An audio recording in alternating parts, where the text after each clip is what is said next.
দর্শক, এই বিষয়ে আরো খবর নিয়ে যুক্ত হচ্ছে নির্বাচন কমিশন থেকে সহকর্মী ফারজানা আক্তার। ফারজানা, এর আগে আপনি বলছিলেন যে এনসিপির এই বিক্ষোভ কর্মসূচি ৩টার দিকে শেষ হয়েছে, নেতাকর্মীরা এখনো সেখানে অবস্থান করছে কিনা এবং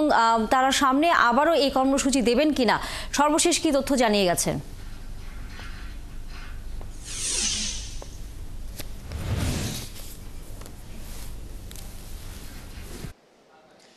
তানিয়া, 12টায় শুরু হয়ে কিন্তু সেই বিক্ষোভ কর্মসূচি প্রায় 2টা-2:30 পর্যন্ত ছিল এবং এরপর আমরা দেখেছি তারা এখান থেকে চলে গেছে। তবে এনসিপির পক্ষ থেকে যেমনটি জানানো হয়েছে যে যতদিন পর্যন্ত নির্বাচন কমিশন পুনর্গঠন না হবে তারা তাদের এই বিক্ষোভ চালিয়ে যাবে এবং তারা যেমনটি দাবি করেছে যে এই কমিশনের পুনর্গঠন চাই এনসিপি, কারণ তারা বলছে এই নির্বাচন কমিশনের অধীনে একটি সুষ্ঠু নির্বাচন আয়োজন করা সম্ভব না এবং তারা বলছে দেশের বিগত 3টি নির্বাচন বিতর্কিত ছিল। ফ্যাসিস্ট সরকারের আমলে যে নির্বাচনগুলো হয়েছিল সেখানে মানুষ তাদের ভোটাধিকার প্রয়োগ করতে পারেনি এবং পছন্দ মতো যে প্রার্থী তাকে নির্বাচিত করতে পারেনি, এমনটি তারা বলছে যে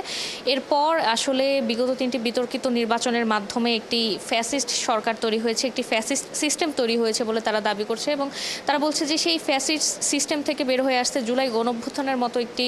ঘটনা ঘটেছে যেখানে মানুষ শহীদ হয়েছেন এবং তারা বলছেন যে এই যে জুলাই গণঅভ্যুত্থান হয়েছে এরপর আসলে সামনে বাংলাদেশের নির্বাচন বিতর্কিত হওয়ার কোনো সুযোগ নেই এবং দেশের গণতন্ত্র ফিরিয়ে আনতে, দেশের নির্বাচনী ব্যবস্থা ফিরিয়ে আনতে একটি সুষ্ঠু নির্বাচন প্রয়োজন। এই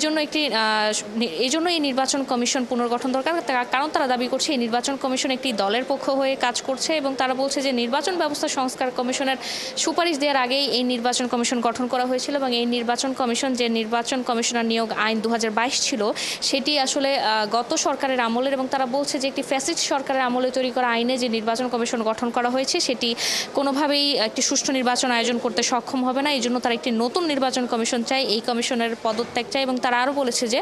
নির্বাচন ব্যবস্থা সংস্কার কমিশনের সঙ্গে এই নির্বাচন কমিশনের একটি দ্বন্দ্বের বিষয় তারা দেখেছে এবং নির্বাচন ব্যবস্থা সংস্কার কমিশন যেসব সুপারিশ করেছে ইসি সব সুপারিশ আসলে মানছে না বা সেখানে কিছু বিষয় নাকচ করেছে, এটি নিয়েও কিন্তু তাদের একটি অভিযোগ রয়েছে এবং তারা যেমনটি অভিযোগ করেছে যে মেয়র প্রার্থী হিসেবে ইশরাকের গ্যাজেট প্রকাশের বিষয়ে তারা বলছে যে নির্বাচন কমিশন যে আদালতে আপিল করেনি, প্রতিদ্বন্দ্বিতা করেনি, এই বিষয়ে তারা ইসির উপর নাখোশ।